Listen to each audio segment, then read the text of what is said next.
সালাম আলাইকুম। আজকে আমরা যে বিষয়টা নিয়ে আলোচনা করব একটু জটিল topic, which is Brown Sequard syndrome. আচ্ছা, ব্রাউন সিকোয়ার্ড সিনড্রোম পড়ার আগেই আমরা আমাদের ট্র্যাকগুলো সম্বন্ধে জেনে নেওয়া উচিত, কারণ আগেই যদি আমি ব্রাউন সিকোয়ার্ড সিনড্রোমে ঝাঁপায় পড়ি তাহলে ব্রাউন সিকোয়ার্ড সিনড্রোম মাথায় ঢুকতে পারছে। তো ফার্স্ট অফ অল আমাদের ট্র্যাকগুলো জেনে নেওয়া উচিত।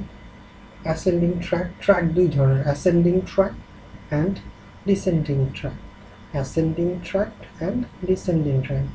Ascending tract is sensory, descending tract is motor.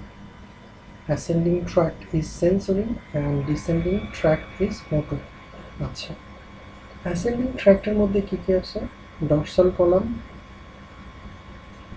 আর হলো স্পাইনোথ্যালামিক ট্র্যাক্ট। অ্যাসেন্ডিং ট্র্যাক্টের মধ্যে আছে dorsal column and স্পাইনোথ্যালামিক tract.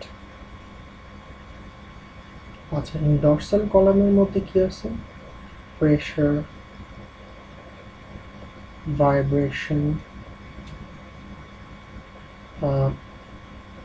pressure, vibration, fine touch, and proprioception. In dorsal column এর মধ্যে আছে হলো pressure, vibration, fine touch, proprioception. R in spinothalamic tract কে আবার দুটো ভাগ করা যায়, যে anterior and lateral. Anterior or lateral. Lateral is pain and temperature. Our anterior is foot touch, pressure. Anterior is foot touch and pressure. So ascending tract-টাই হলো সবচেয়ে বেশি important, যে এখানে আছে ডর্সাল কলাম আর হলো স্পাইনোথ্যালামিক ট্র্যাক্ট। ডর্সাল কলাম আর হলো স্পাইনোথ্যালামিক ট্র্যাক্ট। ডর্সাল কলামটা কি? Pressure, vibration, fine touch, proprioception. আর স্পাইনোথ্যালামিক ট্র্যাক্টের মধ্যে দুটা পার্ট, অ্যান্টেরিয়র আর lateral. Anterior is foot touch, pressure, আর ল্যাটারাল ইজ পেইন, টেম্পারেচার। আর ডিসেন্ডিং ট্র্যাক্ট তো motor, it's a voluntary movement of contralateral limb. It's a voluntary movements of contralateral limbs. এই কয়েকটা কথা যদি আমি জানি তাহলে আমি ট্র্যাক করতে খুব সুবিধা হয়। আচ্ছা, ট্র্যাকের মধ্যে দুইটা কথা আছে। সাপোজ ব্রাউন সিকোয়ার্ড সিনড্রোমে ব্রাউন সিকোয়ার্ড সিনড্রোম দিতে পারে, অথবা hemisection of the spinal cord. Suppose T2 লেভেলে হেমিসেকশন হলো, তাহলে at the level of lesion কি হবে? Below the level of lesion হবে। এই তো আমাদের জানার বিষয়। আচ্ছা, অ্যাট দ্য লেভেল অফ লিশনে দুইটা ঘটনা ঘটবে। অ্যাট দ্য লেভেল অফ লিশনে সেন্সরি আর মোটর। সেন্সরি, আমি যদি এই দুইভাবে চিন্তা করি, সেন্সরি মোটর ধরে চিন্তা করি, তাহলে মনে রাখা সব। অ্যাট দ্য লেভেল অফ লিশনে সেন্সরি মোটর।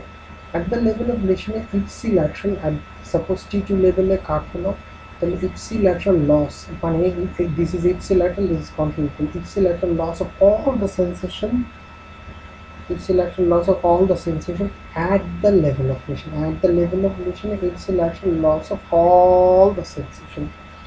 এটা সেন্সরি হলো। তাহলে মোটর, আর মোটর হবে ipsilateral lower motor neuron cell. ipsilateral lower motor neuron cell. Lower motor neuron cell কি আছে? লোয়ার মোটর নিউরন সেলে ফ্ল্যাসিক প্যারালাইসিস আছে, জারগুলো অ্যাবসেন্ট থাকে, আর মাসেল ব্রেস্টিং থাকে, ফ্যাসিকুলেশন থাকে। এই জিনিসগুলো মনে রাখলে ব্যাস। আচ্ছা, এবার আমরা অ্যাট দ্য লেভেল অফ লিশনে চলে গেলাম। এবার below the level of lesion. Below the level of lesion gain sensory and motor. Below the level of লিশনে মোটরটা আগে বলি, মোটরটা সহজ। মোটর হলো upper motor neuron cell. Upper motor neuron cell মানেটা কি? আপার মোটর নিউরন সেল মানে স্প্যাস্টিক প্যারালাইসিস, জারগুলো এক্সাজারেট, হাইপার রেফ্লেক্সিয়া থাকবে, ক্লোনাস প্রেজেন্ট থাকে, ব্যাস। আর সেন্সরিটাকে আবার দুটা ভাগ করা হয়েছে। আর এই যে মোটর লসটা হবে, এই যে মোটরের কথা বললাম, আপার মোটর নিউরন সাইন যে বললাম, এখানে কি ড্যামেজের কারণে আপার মোটর নিউরন সাইন আমরা কি করেছি? মোটর বা ডিসেন্ডিং যে ট্র্যাক, ডিসেন্ডিং ট্র্যাক কি? Corticospinal. ট্র্যাক, ডিসেন্ডিং ট্র্যাকটাকে কর্টিক স্পাইনাল। তাহলে এই মোটর যে পাচ্ছি এটা কেন? Due to corticospinal tract damage. আচ্ছা, এই সেন্সরিটাকে দুটা ভাগ করতেছে, ইপসি ল্যাটারাল আর হলো কনসোলেটর। ইপসি ল্যাটারাল যাবে হলো ডরসাল কলাম যাবে, আর কনট্রাল ল্যাটারালে যাবে হলো স্পাইনোথ্যালামিক ট্র্যাক যাবে। এই দুইটা কথা যদি আমি মনে রাখতে পারি, ইপসি ল্যাটারালি কি যাবে, ডরসাল কলাম যাবে, আর কন্ট্রোল ল্যাটারালি স্পাইনোথ্যালামিক ট্র্যাক যাবে। ডরসাল কলাম যাবে মানেটা কি? এটা প্রেশার, ভাইব্রেশন, ফাইন টাচ, প্রোপ্রাইসেপশন যাবে। আর কন্ট্রোল অ্যাকচুয়ালি কী যাবে, কন্ট্রোল স্পাইনোথ্যালামিক ট্র্যাক ড্যামেজ হবে। স্পাইনোথ্যালামিক ট্র্যাক ড্যামেজ হলে কী হবে? অ্যান্টেরিয়রলি ফুট টাচ প্রেশার আর ল্যাটারালি পেইন টেম্পারেচার, এই জিনিসগুলো যাবে। ব্যাস, এই তো জানা হয়ে গেলো ব্রাউন সিগার সিন্ড্রোম।